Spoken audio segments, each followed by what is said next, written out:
The film opens up in early 1900s Paris, inside a cinema hall where a new film is on show. The hall's projectionist, a shy young man named Emile, is in the technical area, making sure everything runs smoothly. However, as the film rolls on, he slowly begins to doze off.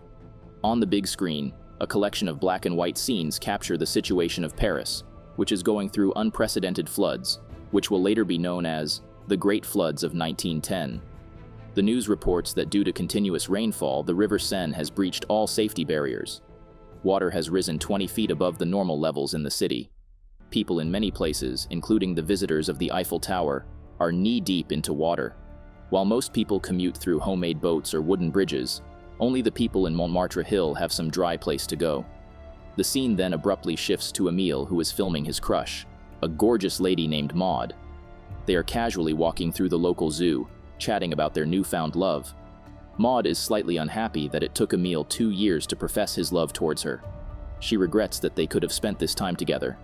However, the young man reveals that he was afraid she would have rejected him had he confessed his love earlier. He, nonetheless, has no regrets and promises that nothing will keep them apart from now on. As soon as he says these words, a giant crocodile lunges forward from the zoo's pond. It gulps down the picnic basket that Maud had prepared for them. The beast then wriggles out of the pond, causing the young couple to run in separate ways. While Emile manages to take shelter behind a nearby tree, Maud trips and falls on the ground. The giant crocodile begins to walk towards her, and things don't look good for the poor girl. Suddenly, Emile steps in between the beast and his crush, armed with nothing but an umbrella. He bravely taps the snout of the crocodile, trying to scare it away. However, in a bizarre turn of events, the crocodile spews a ball of fire which the human couple barely dodges. Emile is convinced the creature in front of them is not a crocodile but a dragon, while Maud questions how a dragon got inside Paris. This is when Emile jolts back from his sleep and we realize that all of these events were happening in his dreams. In fact, he had dozed off in the middle of a show and only woken up by the smell of the burning projector belt. He quickly cuts the burning fragment and replaces it with a new one, allowing the audience gathered to watch the movie in peace. After the screening is over, Emile goes out to buy a new extra pair of belts for his projector. It is then that we see that Maud also works in the same theater as a receptionist. He timidly approaches her like every other day and tries to chat with her. From the way Maud looks at Emile, it can be seen that she too fancies the shy projectionist. Their conversation, however, is interrupted by Emile's best friend, Raoul. He is an uber-confident delivery driver who likes to invent things in his spare time. Raoul hands Emile a roll of film for a new movie and asks if he wants a lift. The latter, who is trying and failing to ask Maud out for a date, eventually says he does want a lift. The two friends then leave the film behind with Maud and head to the city. As the two drive, Emile chastises his friend for interrupting his attempt to ask Maud out. Raoul questions if he was simply planning to do it like hundreds of previous times or was actually going to do it. Emile has no answer as he realizes that he wouldn't have the courage to ask her out.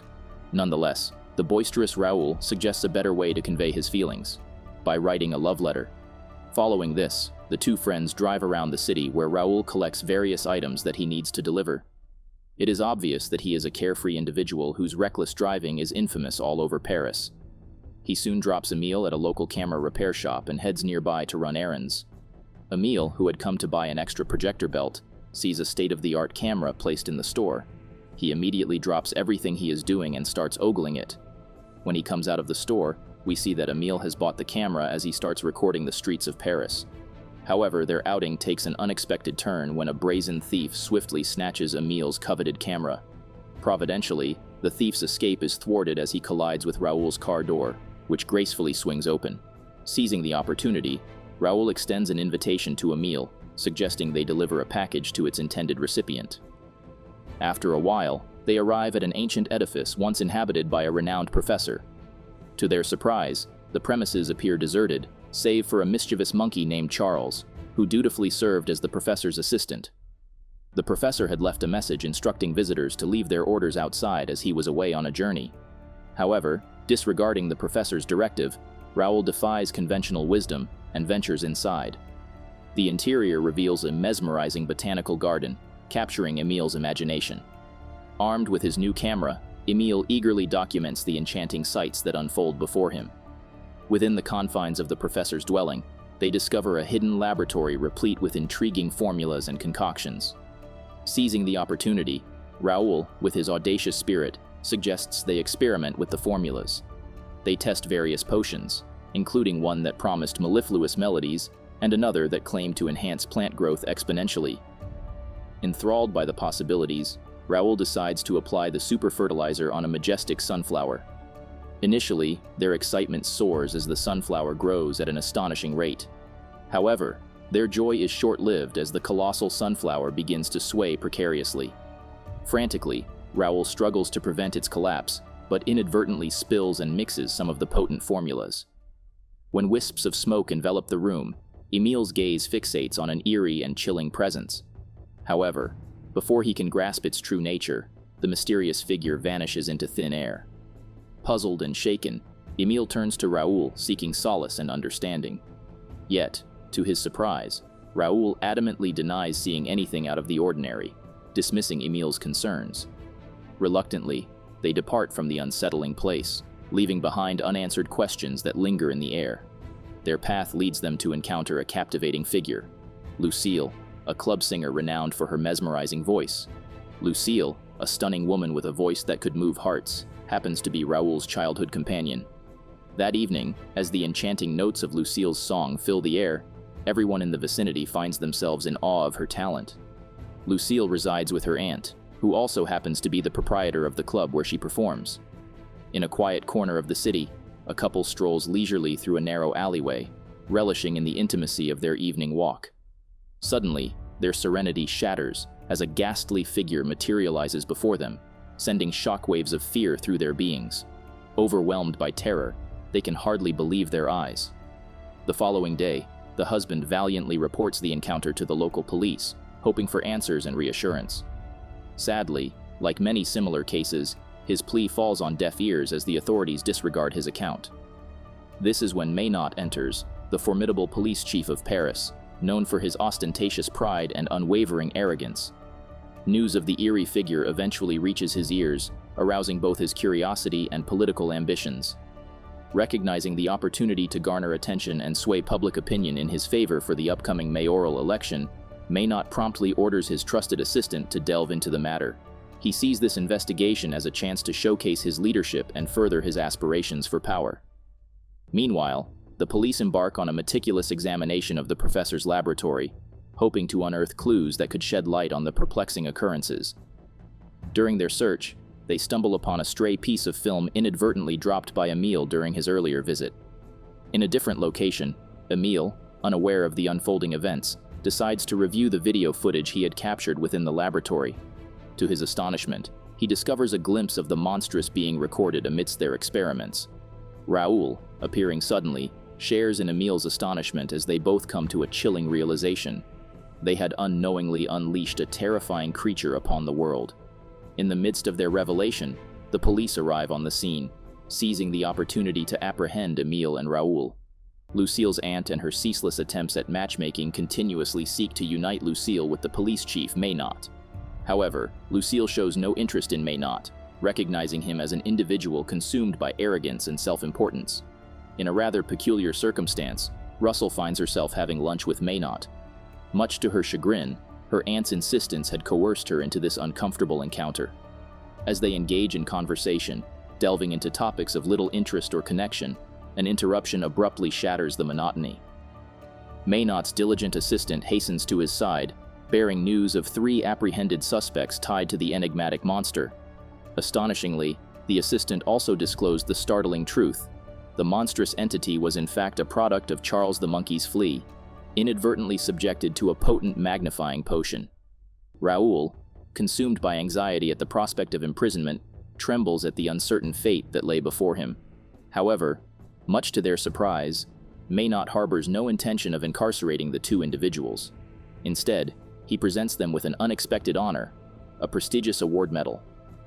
Maynot recognizes the pivotal role Emile and Raoul unwittingly play in providing him with an opportunity to earn the trust of the community and embraces the chance to highlight their contributions. In a separate location, Lucille embarks on a quest to find a new musician to join their band. Albert, a hopeful candidate, steps forward, eager to showcase his musical prowess. However, to Lucille's dismay, Albert's abilities fall far short of her expectations. With a heavy heart, she has to deliver the disappointing news of rejecting his application. As Albert leaves the premises, little does he know that an encounter with the flea monster awaits him, instantly throwing him into a frenzy of terror. Fear propels him to flee from the creature's presence. Curiosity piques. Lucille ventures outside her abode, drawn by the strange noises that reverberate in the air. To her horror, she is greeted by the alarming sight of the flea monster. Overwhelmed by fear, she swiftly retreats indoors, securing the door behind her. Yet, amidst her panic, she catches a faint melody emanating from the creature. Surprisingly, the monster's melodious voice, filled with melancholic longing, dissolves Lucille's trepidation. It becomes clear to her that the monster harbors no malicious intent. Moved by compassion, Lucille approaches him, extending an invitation into her sanctuary. She christens the creature Franca, a name that embodies his sincere and pure-hearted nature. Aware of the dangers posed by the authorities, Lucille devises a plan to disguise Francoeur's appearance, ensuring he resembles a regular human, thus safeguarding him from recognition and potential capture. Within the confines of their newfound haven, an old grand guitar catches Francoeur's attention. Intrigued, he feels compelled to reach out and attempt to play its strings, his fingers dancing with ethereal grace. Shortly after, Raoul and Emile pay a visit to Lucille at the club, proudly flaunting the award medal they have received. However, Lucille's joy turns into suspicion, as she cannot help but entertain the thought that they have perhaps stolen the medal. As they return to the room, a surprising sight awaits Lucille, her aunt in the company of Francoeur. To her astonishment, her aunt marvels at Francoeur's innate musical talent, despite having learned to play in a matter of minutes. Delighted by his skills, Lucille's aunt suggests that Francoeur would be a perfect accompaniment to Lucille's singing. Unwilling to accept this proposition, Lucille urges Francoeur to leave the premises. However, Francoeur defies her request, remaining steadfastly on the stage. As the curtains lift, the audience finds itself captivated by the extraordinary scene that unfolds before them. Francoeur's masterful guitar playing harmonizes flawlessly with Lucille's enchanting voice. A sense of awe permeates the air as the audience becomes entranced by the mesmerizing sounds emanating from the stage. The collective gasps of surprise soon transform into thunderous applause, showering Lucille and Francoeur with well-deserved praise. Following their performance, Raoul and Emile approach Lucille and Francoeur to offer their heartfelt congratulations. However, their hands meet with an unexpected surprise when they shake hands with Francoeur. The bewilderment fills their expressions until Lucille intervenes, assuring them that Francoeur is not a malevolent monster, but rather a gentle being gifted with a melodious voice. Unbeknownst to them, Albert has been eavesdropping on their conversation. The following day, Maynot takes center stage at a press conference, declaring his intention to execute Franca by drowning him in a river. Maynot highlights the flea's aversion to water as the basis for his ruthless plan. Furthermore, he offers a substantial reward to anyone who provides information regarding the monster's whereabouts. In a surprising turn of events, Albert steps onto the stage, divulging the location of Francoeur. Meanwhile, Raoul and Emile rush to inform Lucille about the dire situation. Before joining them, Emile makes a detour to see Maud, delivering a heartfelt letter inviting her on a date. Juan's joy is palpable as she reads the contents of the letter, her spirits lifted by the unexpected gesture.